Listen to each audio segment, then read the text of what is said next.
आधी रात को जब भारत के अधिकांश लोग सो रहे थे, वो गहरी नींद में थे, तब भारत के गोल्डन बॉय नीरज चोपड़ा ने एक बार फिर इतिहास रचा। नीरज और गोल्ड जो है वो एक दूसरे के पर्याय बन चुके हैं, क्योंकि नीरज जहां जाते हैं वहां ऐसा लगता है गोल्ड पर निशाना लगाकर उसे ले आते हैं। और भारतवासियों के लिए इस गोल्डन बॉय ने आधी रात को एक ऐसी खुशखबरी दी है जिससे जब सुबह अधिकांश लोग उठेंगे और देखेंगे तो उनके चेहरे पर एक मुस्कुराहट आएगी और कहेंगे यार चक दे इंडिया, यार कमाल है यार, ये लड़का मतलब ना ये कमाल है। वैसे ये जो वर्ल्ड चैंपियनशिप में गोल्ड जीता गया, ये कमाल इस लिहाज से भी है क्योंकि इवेंट के 40 साल के इतिहास में भारत ने कभी भी यहां पर सोना नहीं जीता था। और नीरज चोपड़ा वो शख्स हैं, वो व्यक्ति हैं जिन्होंने आपको ओलंपिक में जिताया था और अब यहां पर आपको गोल्ड जिताया है। वैसे तो पाकिस्तान और इंडिया जो हैं वो एक दूसरे के साथ खड़े नहीं होते हैं, अक्सर एक दूसरे से लड़ते झगड़ते नजर आते हैं। लेकिन यह भी हैरान करने वाली बात है कि पाकिस्तान के नदीम और भारत के नीरज चोपड़ा एक दूसरे के अच्छे बडीज हैं। तारीफ नीरज चोपड़ा की जब हम कर रहे हैं तो तारीफ नदीम की भी करनी चाहिए, क्योंकि नदीम भी कह रहे थे कि वो अपने मुल्क के लोगों के चेहरे पर एक मुस्कुराहट देना चाहते थे और वो खुश हैं कि वो दे रहे हैं। लिमिटेड रिसोर्सेस में, कम फैसिलिटीज में उन्होंने भी अपने आप को मजबूत किया और सिल्वर लेकर आए। नीरज हमारा गोल्डन, पाकिस्तान सिल्वर, कमाल की जोड़ी भी। और बार बार हम कह रहे हैं कि नीरज चोपड़ा जो है वो इतिहास रचने में मास्टर आदमी, मतलब इतिहास और नीरज ये एक दूसरे के पर्याय हो चुके हैं।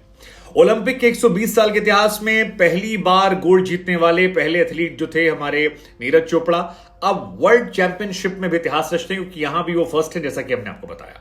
हम आपको बता दें कि जेवलिन थ्रो में नीरज चोपड़ा ने जब भाला फेंका तो वो 88 मीटर दशमलव 17 समथिंग गिरा, जो हाईएस्ट था। और हर बार की तरह उनका जो वो ट्रेडमार्क स्टाइल है कि फेंका, उसके बाद पीछे मोड़ ले और मुस्कुराहट भी, और पता था कि यार कर ली दुनिया मुट्ठी में।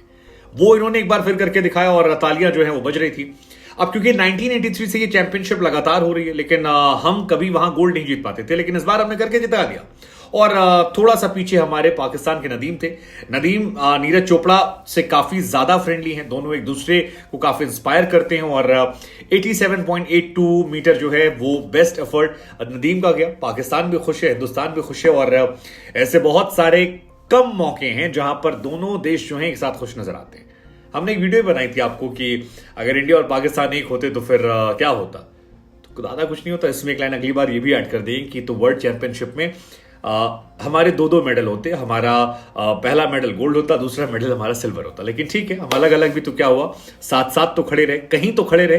ये उम्मीद तो दिखाई कि भाई हम भी साथ खड़े हो सकते हैं, हर जगह दुश्मनी लड़ाई झगड़ा करने की जरूरत नहीं है, एक दूसरे के लिए खुश हो सकते हैं। खैर, हम आपको जानकारी के लिए बता दें कि वर्ल्ड एथलेटिक चैंपियनशिप में भारत का ये ओवरऑल तीसरा गोल्ड है।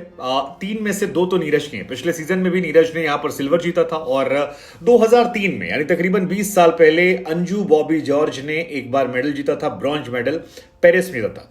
इसके अलावा कहीं हमारा कोई मेडल नहीं रहा है। तो 3 में से 2 नीरज के नाम। और सडनली जेवलिन थ्रो जो है वो इंडिया के एक फेवरेट स्पोर्ट्स में आने लगा है, क्योंकि नीरज जहां भी जाते हैं वहां पर आपको एक मेडल दिए जाते हैं। और बड़ी बात यह कि नीरज की उम्र बहुत कम है, मतलब नीरज कितनी उम्र है यार, ये बच्चा है यार अभी। तो नीरज चोपड़ा का जो पर्सनल बेस्ट है वो 89.94 है। इस सीजन में जो उनका बेस्ट था वो 88.7 था। और अगर इनके अचीवमेंट की आप बात करेंगे तो अचीवमेंट्स की तो भरमार है इस 25 साल के लड़के के पास। टोक्यो ओलंपिक 2020 में बंदा गोल्ड मेडल लेकर आता है, गोल्ड मेडल टोक्यो ओलंपिक में first time ever in India हमने जीता था। एशियन गेम्स में 2018 में भी बंदा गोल्ड लेकर आता है। वर्ल्ड एथलेटिक चैंपियनशिप में 2022 में लास्ट ईयर गया था तो वहां ये बंदा सिल्वर लेकर आता है। तब भी ये रिकॉर्ड बना था क्योंकि तब भारत का ये सिर्फ दूसरा मेडल था, और तब भी हम प्रफुल्लित थे, गौरवान्वित थे, खुश थे, फक्र महसूस कर रहे थे। उसके बाद कॉमनवेल्थ आता है 2018 में, उससे पहले वहां भी गोल्ड था। डायमंड लीग खेलने गया ये बंदा 2022 में, वहां भी गोल्ड था। और अब एशियन चैंपियनशिप में जब ये बंदा खेल रहा है तो एक बार फिर यहां पर गोल्ड मेडल जो है वो यहां देखने को मिलता है। तो यार नीरज, आपके लिए एक बार जोरदार तालियां हो जाएं यार। नदीम आपके लिए भी हो जाएं, क्योंकि आप दोनों अपने अपने देश। नीरज चोपड़ा को अब तक अर्जुन अवार्ड, पद्मश्री अवार्ड और मेजर ध्यानचंद अवार्ड तीनों मिल चुका है, और बहुत सारे और सम्मान ऐसे हैं जिसके वो हकदार हैं, और मुझे लगता है आगे आने वाले समय में उनको मिलेगा। लेकिन अरशद नदीम जो है उन्होंने नीरज चोपड़ा को इस पूरे मैच में काफी कड़ी टक्कर दी। मतलब जो पहला राउंड था उसमें नीरज चोपड़ा का फाउल जाता है और अरशद नदीम जो है वो 74 मीटर फेंकते हैं, नीरज 12वें रैंक पर जाते हैं।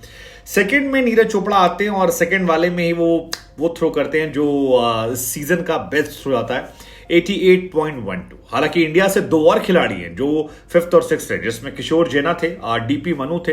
किशोर ने भी 82 पॉइंट फेंका।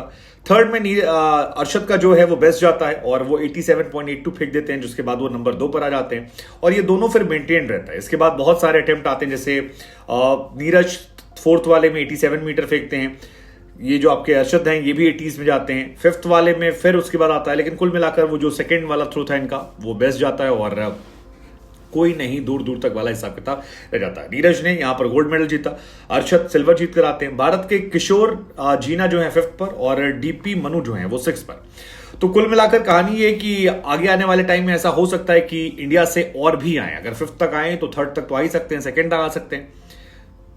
इनक्रेडिबल। कभी ऐसा भी शायद हो कि टॉप 3 में तीनों जो हैं वो हमारे अपने बंदे हों। लेकिन इन दोनों को बहुत बहुत बधाई और दोनों ने अपने अपने देश का नाम रोशन किया। Golden boy Neeraj Chopra ji.